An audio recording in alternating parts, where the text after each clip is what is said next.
This is Dr. Ben Weitz with the Rational Wellness Podcast, bringing you the cutting edge information on health and nutrition from the latest scientific research and by interviewing the top experts in the field. Please subscribe to the Rational Wellness Podcast on iTunes and YouTube, and sign up for my free ebook on my website by going to drweitz.com. Let's get started on your road to better health.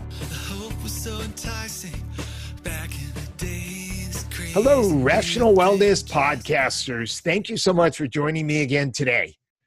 And for those of you who enjoy listening to the Rational Wellness Podcast, please go to iTunes and give us a ratings and review. That way more people will find out about the Rational Wellness Podcast. Our topic for today is menopause with Dr. Anna Cabeca. Menopause is when a woman's body is shutting off its reproductive capabilities. There's a sharp decrease in estrogen and progesterone production by the ovaries, resulting in a host of symptoms, including hot flashes, night sweats, brain fog, mood swings, depression, weight gain, vaginal dryness, hair loss, and fatigue. There are various long-term effects of menopause, including increased risk of bone loss and of cardiovascular disease.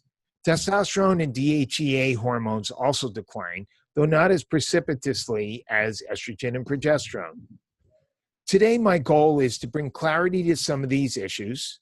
I'd particularly like to highlight hot flashes and vaginal dryness and atrophy and discuss with Dr. Cabeca some strategies that can help women.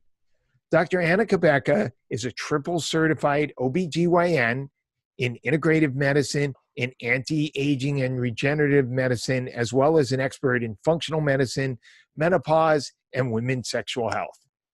She specializes in bioidentical hormone replacement, natural alternatives, and successful menopause and age management medicine. She has a soon-to-be-published book, which is excellent. I've just finished reading it, The Hormone Fix, which is an excellent look at how to help women deal with the hormonal imbalances and symptoms of menopause. Hi, Anna. Thank you so much for joining us today. It is great to be here with you, Ben, and for your listeners and viewers. Thank you. Great. Maybe you can start by talking about your personal journey and how you found yourself struggling with hormonal issues and what you did to solve them. Yeah, well, it's been a long road. And at 38, I was diagnosed with early menopause, a premature ovarian failure, early menopause. And I was told the devastating news that I would never be able to have another child. And that was it. Like all hope was erased from me. And it's, something we know as gynecologists. I'm Emory University trained gynecologist and obstetrician. And I went to my colleagues and what we know is that the likelihood of reversing early menopause is dismal. We had a traumatic incident in our family and a lot of PTSD and a lot of stress and grieving. And it was all around compiling upon that just set me off. And I took a journey around the world actually looking for answers, Ben. I looked in my doctor's bag, I consulted with colleagues, and then I just started traveling. I took my kids, homeschooled them for a year as we went around the world, and I looked for answers.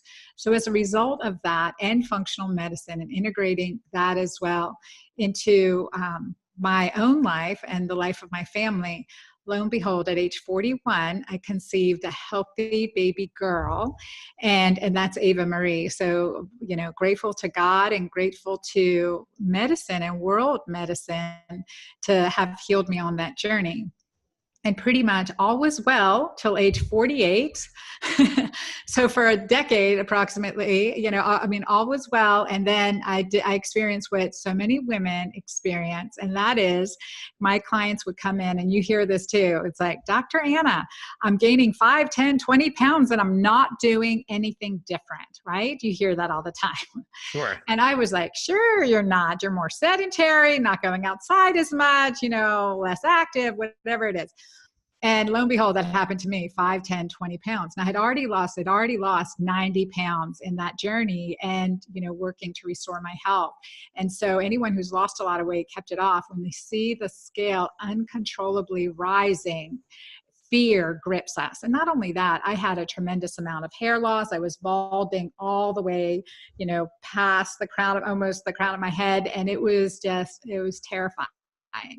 And that took me on another journey. And that's where I really incorporated the benefits of keto, getting our body into ketosis, as well as enforcing the alkalinizing. I call that keto alkaline, or getting keto green, which is hence what I write in my book about our keto green way to fix our hormones, because we know that it takes more than hormones to fix our hormones. So that was my journey. And now I'm 52 with a 10-year-old, and I am like, just so emphatic on keeping this lifestyle and encouraging other women to embrace it as well, because of the clarity, the mental clarity, the health, the physical health, and not just that, the spiritual health that we gain and we can gain in the perimenopause and postmenopause time period. Great. So when we talk about hormones in menopause, most of the experts talk about estrogen and progesterone and testosterone as the key hormones that drop during menopause. But you write in your book that you feel that 3 of the key hormones in menopause are insulin, cortisol, and oxytocin. Can you explain why you say that? Yeah, absolutely. And oxytocin is the crowning hormone. That is absolutely my favorite hormone. I believe that's a governing hormone. There's a spiritual basis to oxytocin, but ultimately that's our joy, peace, connection. And, and I'd love to get into more in oxytocin. I put a whole chapter in my book on it. But I don't think most people know much about it. I mean, I've heard of it as the hormone involved in orgasm, but other than that, I didn't have any clue about it. I've never seen it pop up on a lab test. So. No, and it's really hard. You actually need to have a frozen sample in order to adequately, and it has to be delivered very quickly. It's very hard to get oxytocin blood levels, but most women experience oxytocin, their first experience with a exogenous form of oxytocin is during labor, Pitocin. So we hear, oh my gosh, Pitocin, we're just giving it during labor. And, we felt for so many years that it's pretty harmless. And I think we're starting to question some of that research, but Pitocin is that hormone, it's oxytocin, and it works to contract our uterus. It works to help us deliver this baby. And the results of which are that instant bonding that defies all explanation. You never understand it until you experience it yourself between you and that child that you're looking at. That's that imprinting that's done because of oxytocin. You see this baby, look into this baby's eyes, and you're like, wow, and that's that feeling. And oxytocin has that benefits. It's also a powerful analgesic. So it takes away the pain that we remember from labor. It's like, I could do this again. You think like several months later, you're like, what am I thinking when you're in labor again, right? What was I thinking? And the benefits of oxytocin, it does take away that pain. And same is true in so many ways. We know that when we orgasm, we're fired up in the same brain center areas as we are in spiritual ecstasy.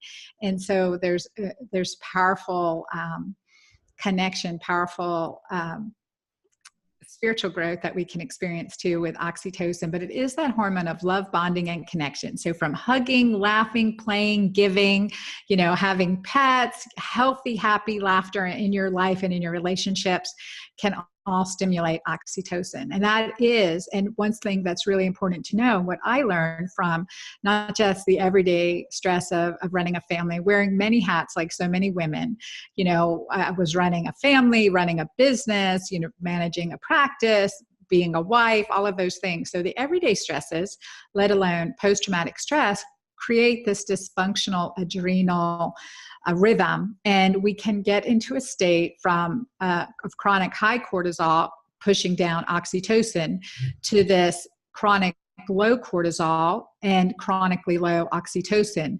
And that is what we know as burnout, or, disconnect, or divorce. We can look at the physiology of all those things and look at those hormones, and that's how powerful they are. Cool. So one of the main menopausal symptoms is hot flashes. And can you explain exactly what causes them? Is this due to low estrogen or progesterone or fluctuations, or what exactly causes hot flashes? And why do some women have hot flashes for, a short period of time and then they go away. And I have other women in my practice in their 70s or 80s, and some of them still have hot flashes. Yes, yeah, and that's the conundrum with hot flashes. And I don't think I've read a really good explanation. I know the physiology of what happens, right? We believe like we have our thermoregulatory center, our internal thermometer, right? And so the hormones are adrenaline hormone, So when we're getting a hot flash, we're basically getting an adrenaline rush with vasodilation. It's like, well, here I am just sitting on the couch, not doing anything, and I'm getting this like physiologic outpouring of these hormones and hence sweat. What is happening? And we're not exactly sure why some women experience more or less. There are some theories. One very interesting theory that I came across as I kept hearing from my clients as I put them through what I discuss in my book, My Keto Green Way, and they like, my hot flashes are gone. And some clients would have hot flashes like every hour, every 20 minutes, and for years. And within 2 weeks, their hot flashes were gone. And so I dug into that, and lo and behold, insulin resistance is a very common cause of hot flashes. So we're predisposed to more and worse hot flashes with insulin resistance. I'm not clear on the mechanism of action there, and I don't think anyone is. If anyone listening knows, please email me, because I've dug into some of the science and I can't quite, understand it. But there's that insulin resistant component to hot flashes. So as we control this powerful hormone insulin, which also has effects on progesterone, testosterone, estrogen, right? That's why it's the major hormones. And as we get more insulin sensitive, lo and behold, the hot flashes will go away. But also hot flashes are worsening in our population now. And I think part of that is we have less flexibility, metabolic flexibility in so many ways. We go from a 70-degree home to a 70-degree car to a 70-degree office and back, 70-degree gym when we go work out, right? And so there's not that opportunity to really gain this flexibility and this flexibility, let's say. So really part of our prescription is to kind of get back in tune with nature, reset your circadian rhythm, get out in the environment, get, all the exposures from our natural environment. And that includes the extremes of temperature as much as possible. Yeah, I've heard a lot of people talk about exposing themselves to cold or jumping in a cold plunge or doing a cold shower. Yes, yeah, to increase metabolic flexibility and brown fat, I believe. And so It's interesting that cold thermogenesis has a tremendous impact on helping our body also in resetting its circadian rhythm. It's fascinating. That seems to be one of the anti-aging strategies also. Yeah, and I just cannot bring myself to do it. Every once in a while, I will totally encourage going from hot to cold in the shower, but got to get back to hot eventually. But the cold plunges, I've done the the hydrogen or nitrogen chambers where they're sub-zero, and I've done that for 4 minutes. And I'm not a fan, but it was worth the experiment.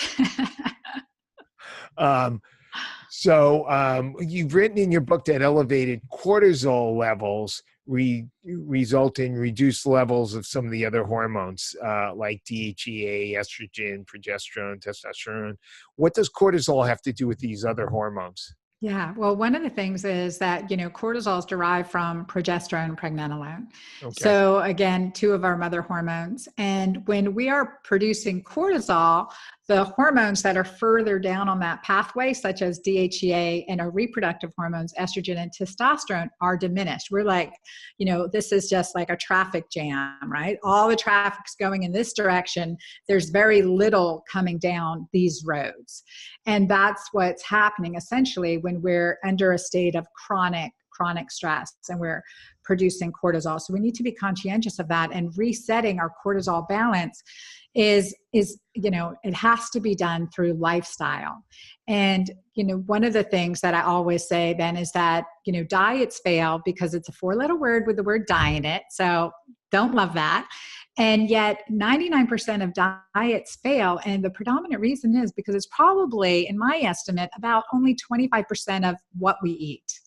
The lifestyle factors, when, how, in what mood and what else is in our food or in our environment or what other things are stressing us out. That has a greater impact. So controlling those lifestyle factors with simple disciplines and simple strategies can make, a huge difference in our success, our quality of life. Which lifestyle factors do you feel are most important in that regard? Definitely the part is resetting the circadian rhythm. So getting a good night's sleep, uninterrupted sleep, removing the EMF exposure from, for EMF exposures, but also blue light exposures that are creating havoc with our own natural melatonin production.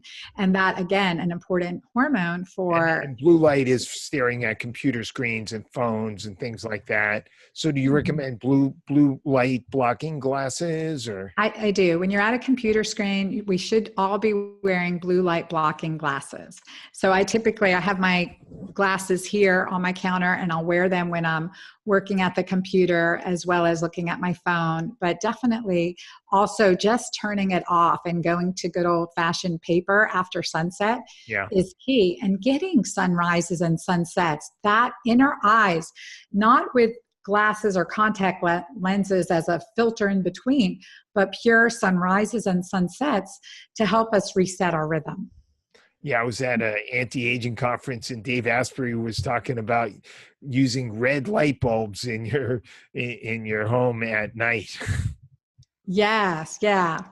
To change that, or red filtered glasses, which is another strange thing. And I always think of Amsterdam and the red light district when I think that. Yeah.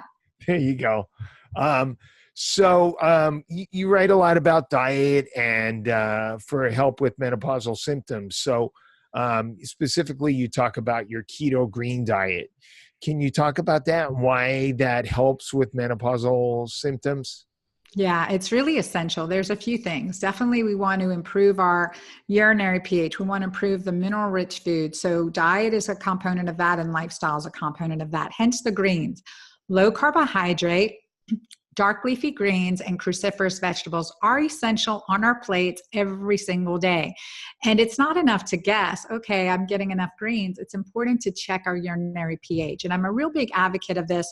And I talk about it in the book, but it's so simple. It's so inexpensive. We can buy pH paper at any pharmacy or health food store. And I created urine test strips that have pH and ketones both on them to make one less step, right? To make it easy for us. And check our urinary pH. A higher urinary pH above 7 is associated with strong bones. And that's important for us as we get older because women in their 30s are being diagnosed with osteopenia, even osteoporosis.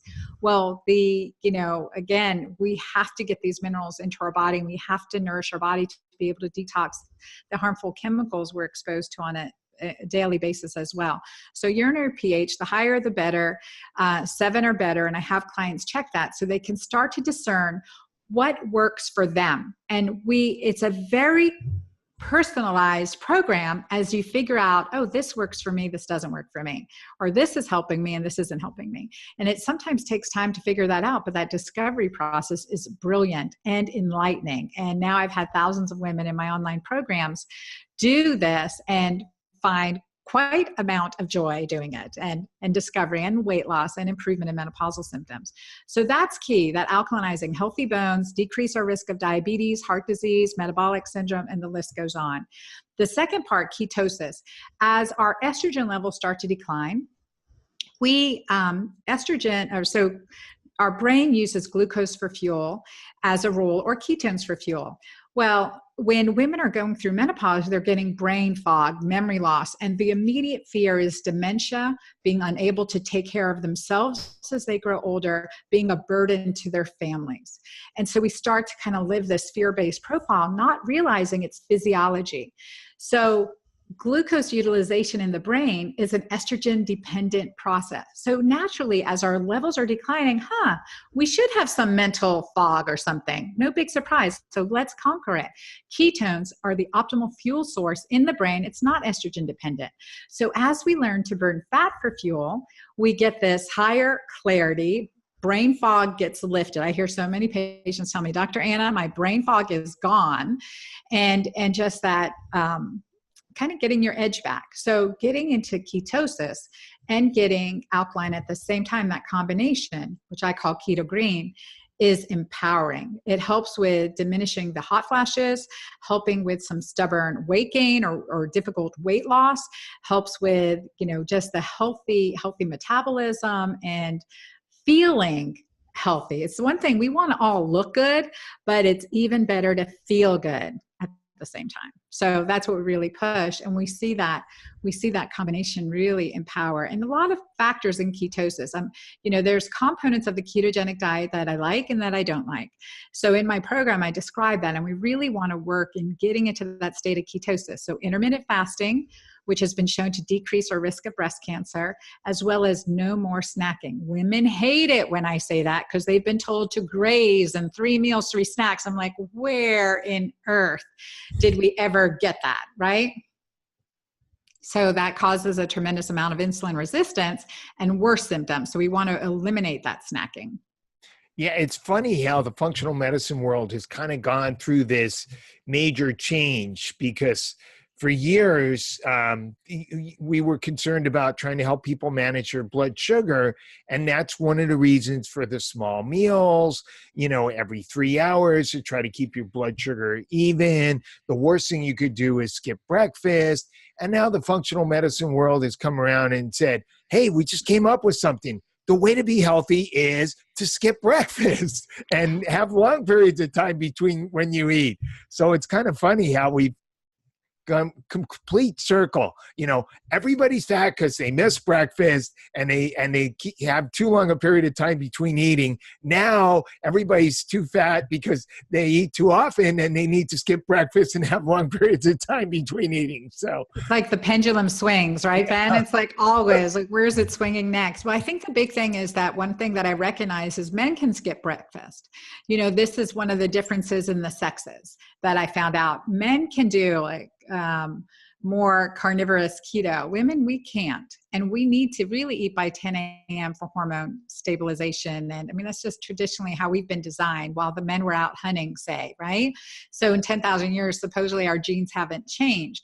But so I like women I prefer we skip dinner or have a lighter dinner. Definitely want to eat by 7 p.m. because if we know that if we eat after 7, we secrete 70% more insulin, hence worsening sleep issues, hence worsening weight gain and those issues. So for us, for women in my perimenopause, menopause, and postmenopause, as they go through, my program, we really work to say, okay, let's try to break fast by 10 a.m. and really try to eat by 5 or 6 p.m.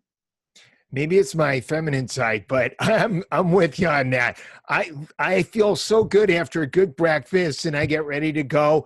And sometimes, if I don't get a chance to eat, I'll just skip dinner and I'm fine with that. Because I eat late, so I have to say. Yes, no one has died from skipping dinner. I guarantee you. So, do you recommend bioidentical hormones after menopause? That seems to be the focus for most people in the functional medicine community. The main strategy is to replace the hormones. What's your feeling about that? So nutrition and lifestyle first, right? I really feel strongly about that. It's something I did in my practice. So since 1999, I really became involved in bioidentical hormones, especially for sexual health, because we didn't really have options for women who've had breast cancer. And as a practicing gynecologist in small town Georgia, because I was National Health Service Corps scholar, so I came to a small town for my repayment, and I was in this shrimping area called McIntosh County. And I had to find really industrious ways to help these women because they had no options. And they were just told, well, you just kind of have to suffer. You're lucky to be alive, right? I'm like, what? And so I dug into the research, and that's where I started understanding some of the differences between bioidentical and the synthetic hormones, as well as how we can use the androgens, such as DHEA and testosterone, to help women in sexual health, even if they've had a history of breast cancer. More and more research done, especially by Dr. Rebecca Glazer, a breast cancer surgeon in the Midwest, Northwest. And just fabulous, good science around that.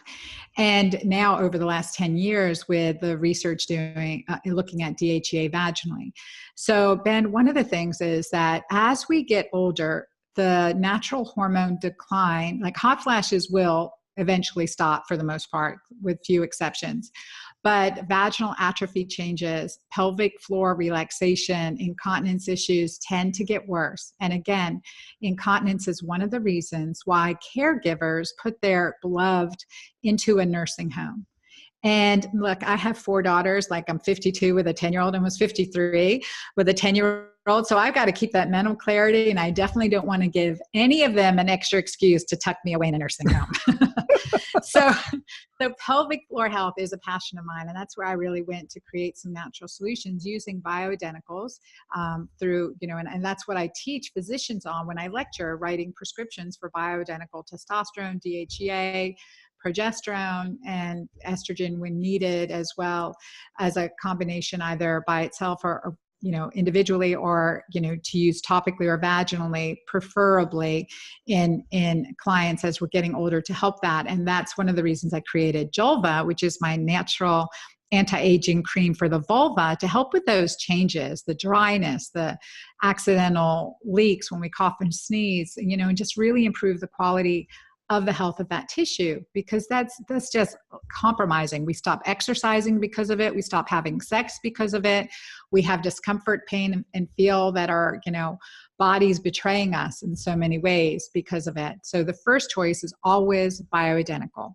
It seems like we're kind of confused. So since we're transitioning to the topic of vaginal health and the vaginal dryness and atrophy that occurs after menopause, which, makes intercourse uncomfortable or painful and can lead to incontinence.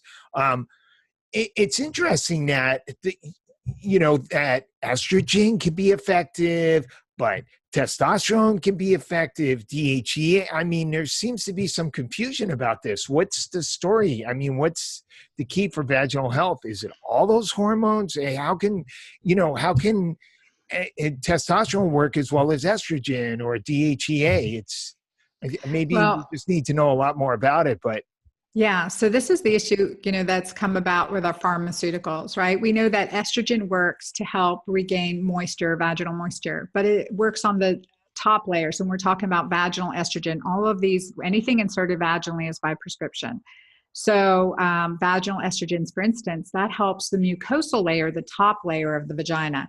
And then to go deeper to the muscular layers and the fascial layers, we really need the androgens, so testosterone. Well, even fascia has progesterone receptors.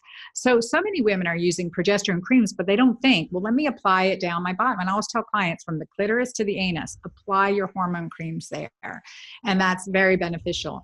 But so that's the difference between vaginal estrogen and vaginal testosterone. Testosterone, DHEA, work all 3 layers of the vaginal wall to the muscularis layer. So that helps us get this delicate muscle back and functioning and improving. So that's where the androgens come in. So I think the combination is really ideal. And in fact, in my practice, I would start with the androgens and progesterone first. So typically I'd use a bioidentical progesterone, pregnenolone topical cream if they're cycling on, and we're doing all the other stuff, adaptogens, lifestyle, right? I'm not going to give hormones to someone who's not embracing a lifestyle of health and wellness, because it takes more than hormones to fix our hormones. And we want to improve the entire quality of life, not increase any risk factors. So, that's it. And no Band-Aids in our care. Now, right? I'm a chiropractor, so we don't prescribe these things, but I do get into discussions with women about bioidentical hormones. And there seems to be some pushback from women who don't want to apply progesterone and estrogen down there, because it's a hassle. Some of them are worried if they are going to have intercourse with a man, are they going to get exposed to these female hormones? So have you gotten some of that kind of pushback from women? I've heard those issues for sure, but definitely not in my client population, because really working on getting clarity. So hence one of the reasons I created Julva is partly of that. Number one, it contains DHEA, which is safe over the counter, right? That's it's been in pills, oral form for the last 50 years. We've been able to buy that off the shelf, essentially. Right. And DHEA is a precursor and supportive androgenic or pre-androgenic hormone, and we have a lot of safety. And not only that, it's about 10 times more in men than it is in women. So using this with the combination that I included with plant stem cells, we know stem cell technology is incredibly anti-aging and rejuvenating. So I use plant stem cells from the Alpine rose, which is this rose that grows up in the like blossoms in the Swiss Alps. So, I mean, for me, that epitomizes women, right? Women will blossom and will shine in the harshest conditions. And so this plant stem cell of the Alpine rose has been shown to have incredible resilience properties. And that's why I combined it with other emollients like emu oil, coconut oil, shea butter into this because, you know, again, clitoral health is really important. There's 9,000 nerve endings in our clitoris. Keeping that tissue healthy and keeping, you know, it sensitive is really critical for many reasons, but it's certainly for pleasure as we get older. And to stimulate the pelvic floor, the sacral nerves. And so, and all the way to the anus too, we forget about the fissures and hemorrhoids and things that can develop as we get older that create so many problems. And that causes increased use of over-the-counter creams or topicals that have parabens and synthetics and, petroleum-based products. I mean, everything that can cause further hormone disruption and worsening of the skin in general. So I really had tried to find something and then created my own that was natural, without parabens, without synthetics, to help women in that area. And yes, use it prior to foreplay. Absolutely. Because, you know, he'll benefit as well. But again, it's like a drop in the bucket. A little bit goes a long way. And we see that improvement in the skin. It's anti-aging to the skin for sure. So is there good scientific data on DHEA applied topically to vagina versus testosterone versus estrogen? And not versus, but we've seen a lot of good research with DHEA vaginally. Okay. And work done by Ferdinand Labrie out of Montreal. And he has been looking at DHEA vaginally. I've been following his research for years. And he's looked at it even in clients who have had breast cancer. So we can safely, safely prescribe vaginal DHEA. It's prasterone. It's just a straight DHEA and in a gel suppository vaginally and get really good results as well. And there are ongoing studies in clients who had breast cancer, but we're seeing no increase in recurrence. In fact, we see improvement in morbidity and mortality. So that's really happy to see that research and the safety profiles and the safety studies. Cool. Would you mind sending me a link to one or several studies I can throw in the show notes? Yes, I have a white paper too that I've written on it. Oh, okay. So I'll send that to you as well. Yeah. That'd be great. And so that Jolva product is available over the counter through your website? Yeah, we'll give you a link for your listeners to get a free trial. So a free 7-night trial of Jolva. And, you know, I highly recommend it and give it a try. And also we always give a 60-day money back guarantee when anyone buys a full tube of Jolva too. So that's great. So I think I'm pretty much done with the questions for today. Is there any other issues you'd like to mention? I think that's it. I just don't want women to give up hope. And I find, because there's a survey I just saw the preliminary results on it that are being published, but women in their 30s and 40s are willing to take action, are willing to make changes. But come 56 and older, we're like giving up on ourselves. And I don't want anyone who's listening at any age to give up on themselves. I don't care what diagnosis you've had, how long you've been struggling. There is a road to improvement.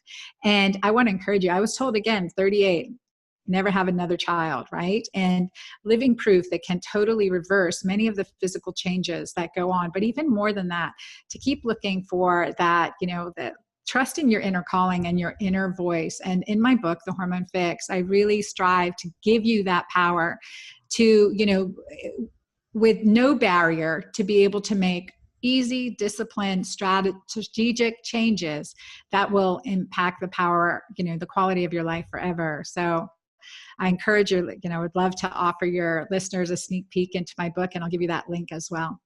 That'd be great. Yeah, I think everybody needs to keep in mind that even though your ovaries stop producing estrogen and progesterone, there's still estrogen and progesterone produced by the adrenals and other organs in your body throughout the rest of your life. And even though we assume that the androgens like testosterone and DHEA decrease with age, they don't necessarily have to.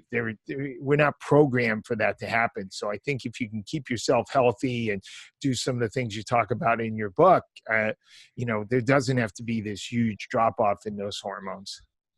So true. Yeah. That's great. Okay. So links to get a hold of you? Dranna.com. So DRANNA.com. That brings you to my website, and on social media, Facebook at Dr. Anna C and Dr. Anna Cabeca on Instagram. That's great. And your book is coming out when? February 26th.